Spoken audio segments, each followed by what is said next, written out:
We live? Okay. Do your leader thing, Rachel. Make it cool. Yes, we are Yes. live. Awesome. Okay. Hey, good afternoon Good to afternoon. everybody out there. Good afternoon to my peers. Good afternoon, everyone. Hello, hello. Hey.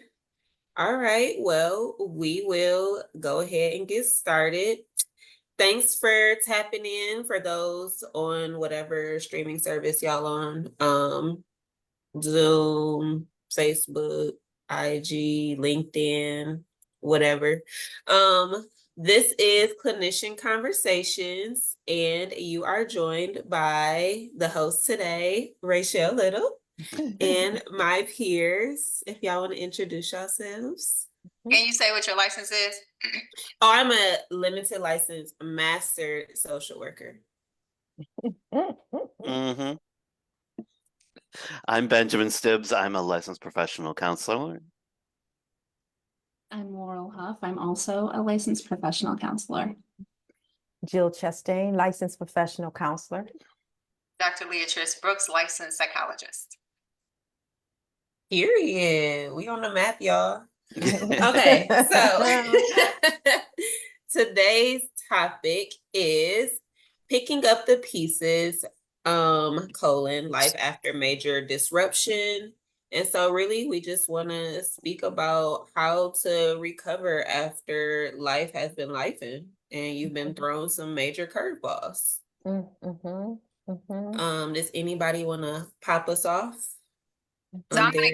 I want to do like some kind of background around where this topic came from. So because this is something that we've committed to doing approximately every other month, right? Doing a clinician conversations recording. So we're thinking about, or we try to consider what kinds of things are going on in the community that people might need support with, things that might be helpful, information to have, things that where even if you're not experiencing, you might know somebody else that has been experiencing that thing or, been impacted by it. And so around the time when we were thinking about what to talk about today, it was shortly after Portage, Michigan, Kalamazoo County had been hit with an actual tornado.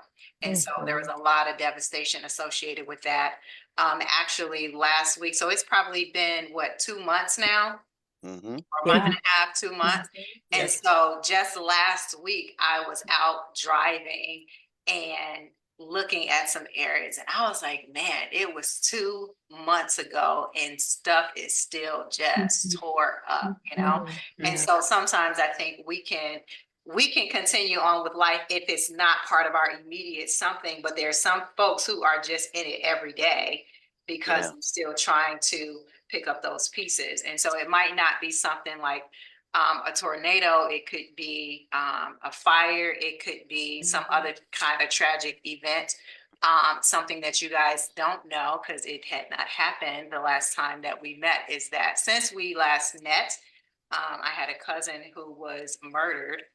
So that is something that happens like, okay, and what do you do with that? And so there are a lot of different kinds of situations that come up. It might be, okay, your house flooded, which is something that's unexpected. It could be you lose a job or you lose an opportunity that you thought you would have. And so there are a number of things that we could be impacted that really kind of shakes us up a bit. And so just wanted to think about and talk through how do you continue moving forward? Sometimes in the midst of still dealing with those things. Absolutely. For sure. Absolutely. And condolences to you and your family too. I want to say that. I was going to say kind of starting so we think about a major life thing happens. What's the first thing that folks should do? So say it's a fire, it's a flood, it's, somebody gets killed. What's the first thing you find out and then what?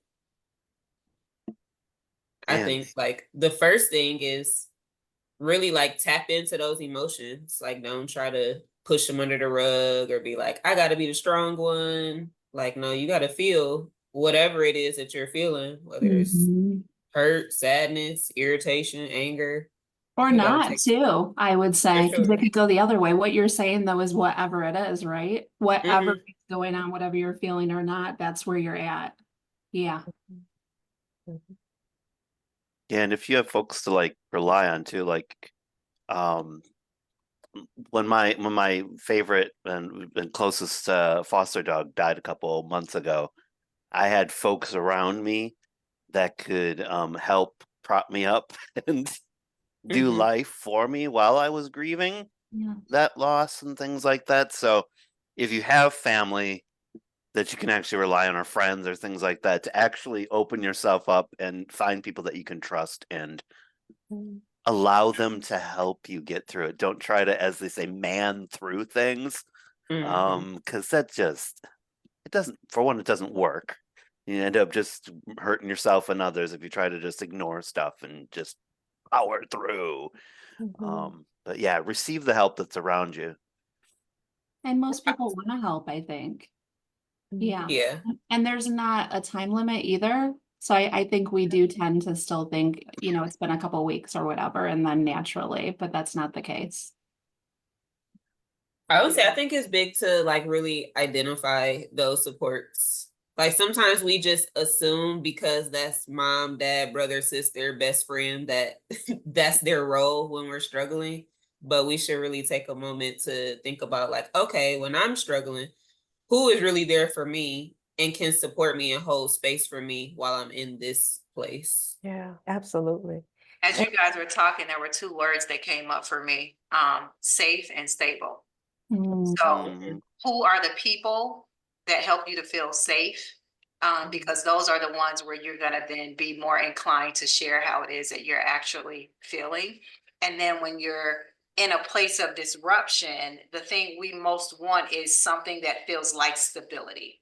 So I can hold on to this and have space for this when I at least have, as you were talking about, Benjamin, like a grounding point for me, which is something that we work on when somebody is dealing with trauma, is grounding. And so people who feel stable, who feel consistent, who are always showing up for us, can be those our lifelines in those moments, and ones that we can kind of connect to, like you said, hold us up. Yeah, I know for me, when I've had situations come up, a death of a loved one or just unexpected loss of a job, and things that have happened in my life. For me, I don't know, I'm a little different. I don't know if it's right or wrong, but sometimes it works for me. But in some situations, I have to sit with it first and just kind of get a hold of how I'm feeling about it before I can really talk about it. Because I Mhm. don't know.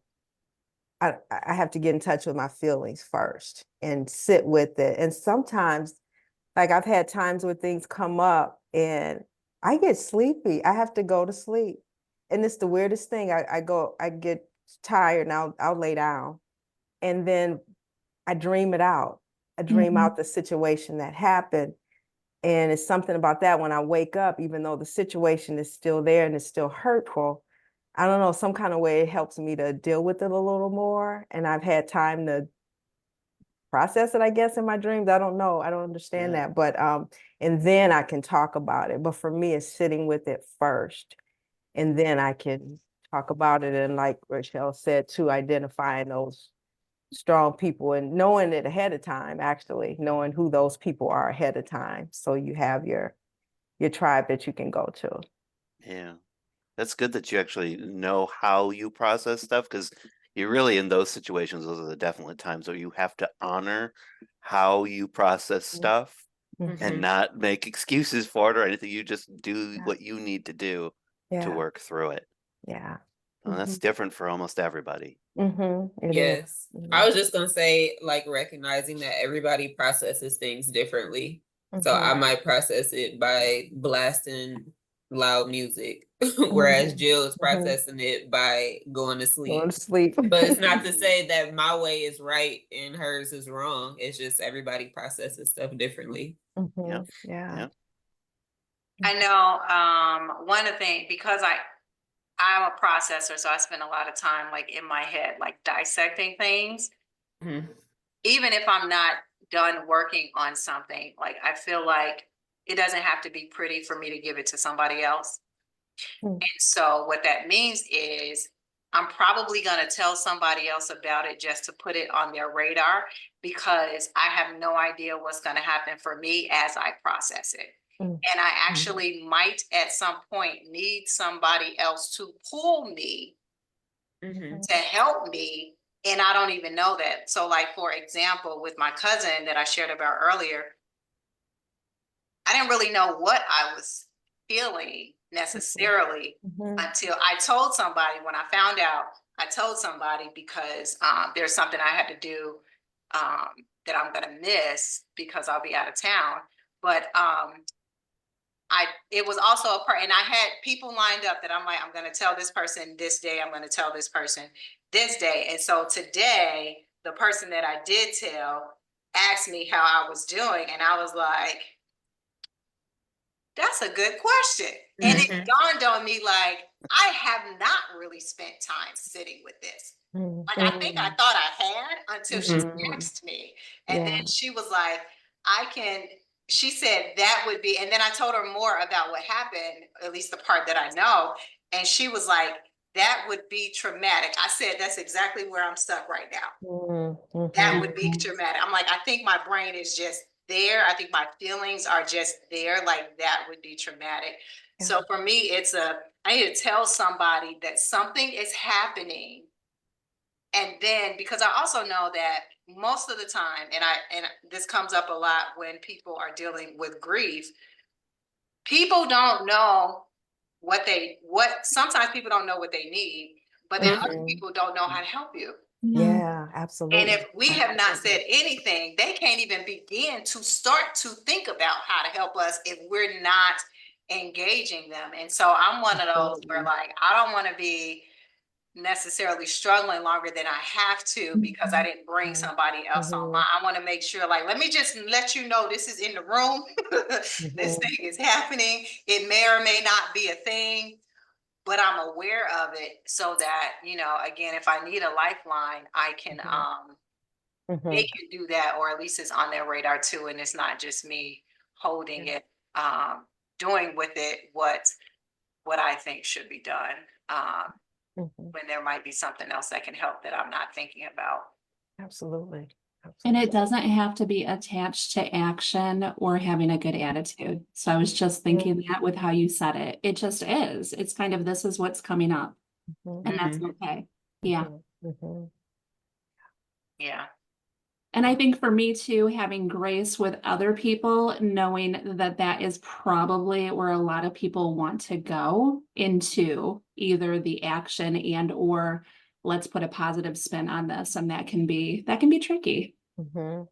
Yeah. And that's kind of how I just growing up, that's kind of how it was.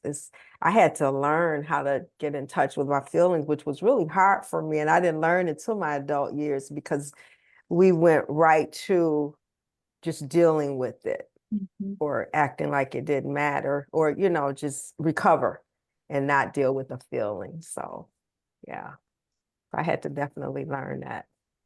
I think people tend to, well, they don't like feeling the whole trauma thing, so getting it over is a big priority for people, and they try to skip steps Mhm. to get the icky feeling away from them, basically. Or trying to appear strong, Yeah, you know. Mhm. yeah, yeah, Yeah. Mhm. exactly. Mhm. Yeah. Well, and one of the things with, like, even when 9/11 happened or when this tornado happened, I think a lot of people, they use a lot of time trying to get to the old normal versus reestablishing and accepting the new normal. Because I don't know, after these huge traumas, reality has changed, Yeah. and For Mhm. it's sure. it's not ever going back to how it was, and there's a huge process of grieving that Yeah. fact. The Yeah. loss of that life. Yeah, yeah, Mhm. and Yeah.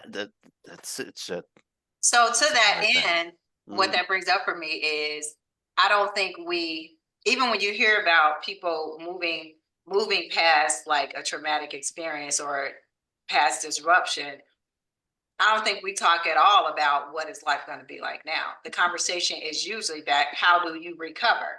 Yeah.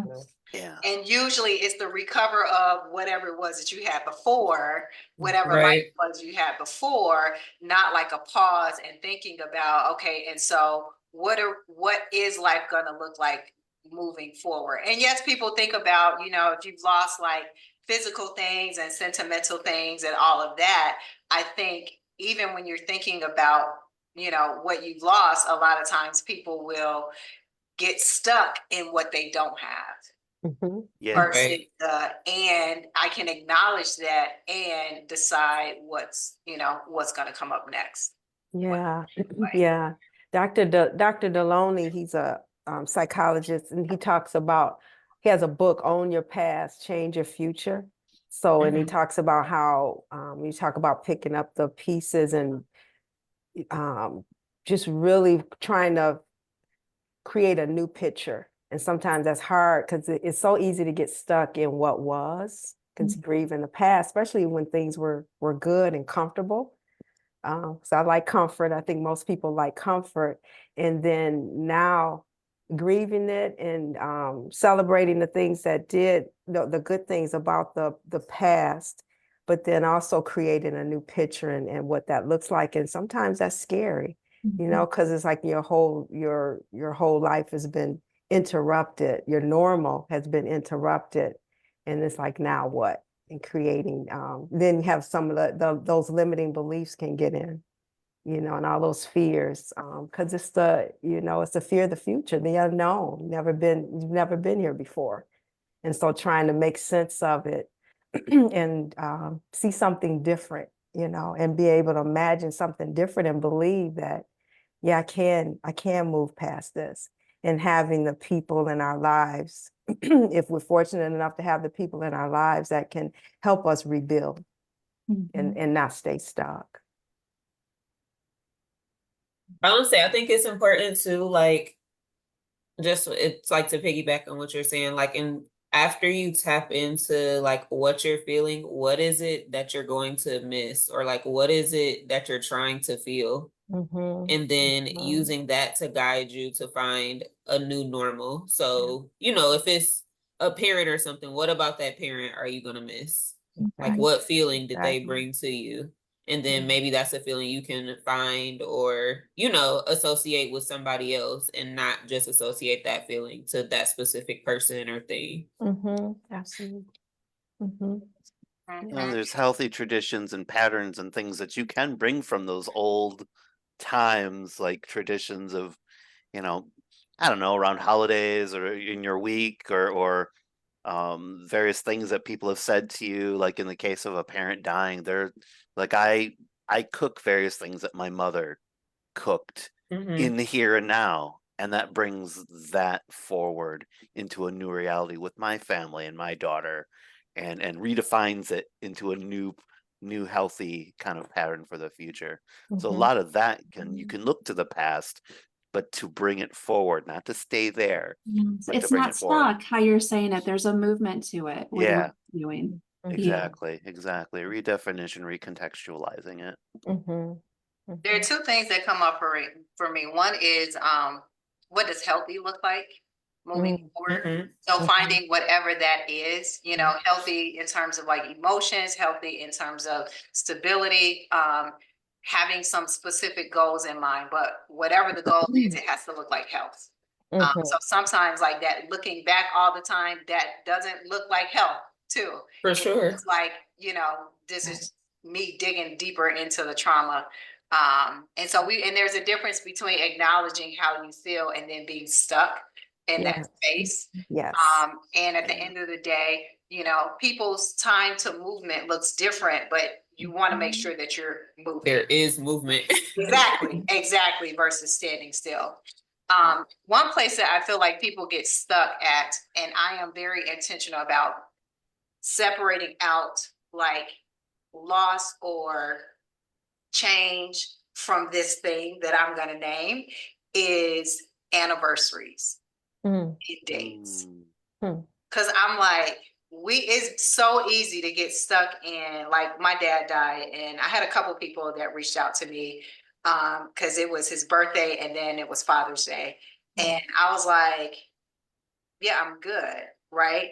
But I know people who like, it's like birthday would have been miserable, Father's Day would have been miserable, Grandparents' Day would have been miserable, Christmas, Easter, like everything. And then it's like, am I really gonna set myself up for that?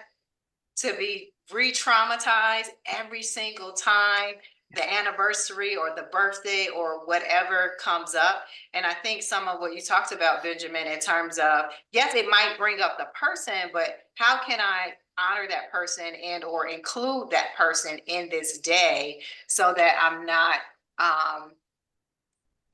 just messed up, you know? And I've done that work before with the client, and she had so much anxiety leading up to the anniversary that she was worried about the anniversary, but we had a plan for what to do. Yeah. And she executed the plan and she was like, it was a great day. And I'm like, That's awesome.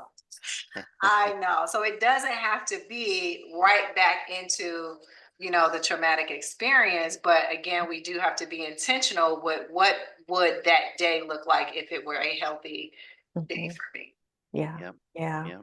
I know with my family, after my mom died, it was a year after she died, and it was a family member in town, and I went with my sisters, and my sisters we cooked up a bunch of food, and we pulled out old photo albums, and we just laughed and just had a great time, and that was healing for us. That doesn't work for everyone, but that was healing for us, and just remembering the good times and laughing, but over food and just really connecting with each other and crying. So it was fun though. It was a lot of fun. Mhm. Yeah, food is a really nice way to. With marriage counseling, I always do go get some Italian food, get the carb coma flowing, and conversation seems to just work. I do that with my wife too, is if we're trying to figure it out, like a conflict or something like that. Mhm. We go get Italian food, and then Mhm. it just flows very nicely. For whatever reason, that joy of food Mhm. and community, it just really is a healing process for Yeah. most people. Hmm. So, yeah. Hmm. Well, anything else on folks' minds about this awesome topic? I would say my last thought is just to know and remember that, you know, moving forward is possible. Mhm. And, you know, it can seem very overwhelming. Tap into what resources might be available, and that may be the people around you. It may be community resources. That's one of the other things that we find out about when we talk to people about things is here is a resource that is available that can help to meet that need. Versus again, us trying to figure it out. And so we're able to move through. We just have to be intentional with how we do that. And you know, where we started, feel the feelings and let people help. Ah, how they can. absolutely. Oh, yeah. Sometimes people don't know how to let people help though. I Talk Mhm. think about that. I just think like that's just like a taboo thing we say, like let people help. And then it's just like we don't know, how we need to be helped, how we want to be helped. They don't know. So then we're just in this whole big circle of Mm. Of needing not help knowing. but not getting it. Yeah. Yeah. And so then that like deters us away from eventually asking for help in future situations. Mhm. Or being open to accept it too. Yeah. Mhm. Mhm. So I will say when I say let people help, I think because somebody said like reality is most people do want to help in some way. Mhm. And they may not know, because I think sometimes we shy away from talking about the thing because we don't want to feel the feelings or we don't want other people to see us feel the feelings. Oh, For me, and I don't think I'm like, you know, the oddest person on earth to have this experience, because I think other people have this experience too, is if you're telling me what's going on for you, mhm. I will see where I can get in. Mhm. that may not even be registering for you or on your radar, because you just talking about how you feel and you talking about what's going on. I'm gonna see some getting in room to be able to help. So for example, I had someone who we're doing life groups at church. And so one of our life group members, she spends a lot of time helping her parents who are, having some things going on. And so we were like, well, how can we help you? How can we support? She's like, I don't know. And that was always her answer. She's like, I don't know how you can help, because obviously we're not going over there helping the parents and, all that kind of stuff. And so it came up. I said, okay, well, you need to eat. Would it be helpful for us to get you a gift card where you can order some food in case one day you don't want to cook, right? Now here's her own helper mind. She said, yeah, my parents like to eat at so and so. You can get a gift. I said, this ain't for them. It's For you. it's for you, for that one day where you've been at their house all day and you are tapped out and you are done. Yeah. You can just grab you whatever. Like, I don't have it in me today. And so that was something that we came up with, like, okay, here's a something. And it's one of those, like, if we have it in our mindset to help, I can hear it in the conversation, but it was only because she had been talking about what her experience was. And so you don't necessarily have to know, because that wasn't something she came up with. I was just like, you know what? If I were in her shoes, by the end of the day, I would be exhausted, and I just want to sit down somewhere. Yeah. Yeah. For sure. So And you it would helps tune, both you would, sides. We always Mhm. think, I don't want to ask for help, but think about the person that's helping you. Typically, you're helping them too by allowing them to do that. Mhm. Yeah. And if that needs to be scheduling that, I've done that before where I've been in a space and it's kind of like, okay, I'm going to reach out to 2 people today, right? Yeah. Just kind of get into that habit. Yeah. Yeah. Yeah. No, that all And I takes a think lot of empathy and sensitivity to other sure. people's feel. I like that, getting in somebody else's shoes and doing the what would I feel like that if I went through that? Yeah. Good. For That is- sure. Yeah. Mhm. And Which I think it brings it back to identifying those people. Because again, just because that's your best friend doesn't mean that best friend is going to be in a space where yeah. they can put themselves in your shoes. Like, you Mhm. really got to be intentional on finding, okay, who is able to hold space for me and be able to be empathetic Yeah. in moments where Empathy. I'm struggling. Yeah. And here's And something too. Mhm. Just because it's not your best friend doesn't mean they can't. Yeah. Mm. Right. right. Because there That's are true. some people who I'm like, on paper, you would think, For sure. but this person right here got me all day. Like, if Yeah. whatever it is, they hopping on it however they can. So I'm gonna go with this person, or finding, this person can help me in this particular capacity. They have the ability, to do this thing, but at least on our behalf, opening up the door to the conversation. So that somebody knows we're willing to have it. Because I think people, they even be scared to come up to you and say anything. Mhm. And about it. sometimes the closer you are, I think that there tends to be, oh, we need to say the perfect thing or know exactly. And then if you're removed a little bit, it can almost make it like, okay, I'm doing something, Mhm. right? Yeah. Yeah. I know when my dad died, somebody from church sent a card by somebody else um, to the service. And it had, I think it was like $25 in it. And I was like, oh my gosh, I don't ever talk to these people. Like, but I was like, oh my gosh, I was so grateful that, they thought about me. They considered me. Like, I can do whatever I want. I think I probably, again, bought some food with it once I got back into town. But I was like, I appreciate this. And it wasn't like, again, these are not people. When I say I don't talk to them, I do not talk to them. But I know who they are, and they know it was a couple. So I know who they are, and they know who I am. We speak, but I don't think we've ever just had conversations. And when I saw them at church and I went up to them and I thanked them, they were so excited. I was like, they probably didn't even know I knew the card came from them. I would say that don't it don't take away from the relationship that you have with people that are closer to you as well, though. So like somebody that's super distant from you did something that was thoughtful and that you appreciated, but that doesn't take away from, you know, your bestie who didn't do that action. Like just because she or he didn't give you $25 don't mean like we can't be cool no more. Mhm. Yeah. So Good that point. somebody else was just able to step in, you know, Mhm. and provide support where you needed it. Yeah, that's good. Mhm. Yeah. Mhm. Yeah, great discussion. Yeah. Mhm.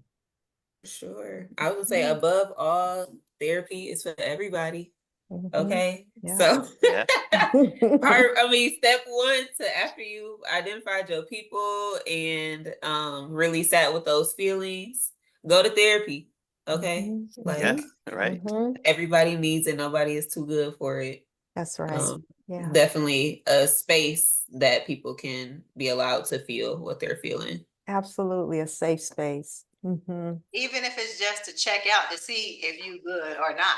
That's For right. sure. You know, let me get a checkup. Like, what you think? I thought I was good. Like, Yep. Yeah. For sure. By a professional. Right. Okay. Right. Because mama, Yes. daddy, brother, sister, they might not be a professional. and So even if they are, that's not their role in your life. for sure. That's That's right. right. Yeah. For sure. Exactly. Exactly. Yeah. Well, you want to roll us out, Uh, right, Shal? All mhm. right. Well, thanks everybody for tuning in. Thank you to my lovely peers for joining me in this discussion. Like I said, every therapy is for everybody. And if you're searching for a therapist, there's a few of us here at Chosen PLLC. For sure. Yeah. Take care of yourselves, Yeah. everybody. Mhm. Yeah. Bye.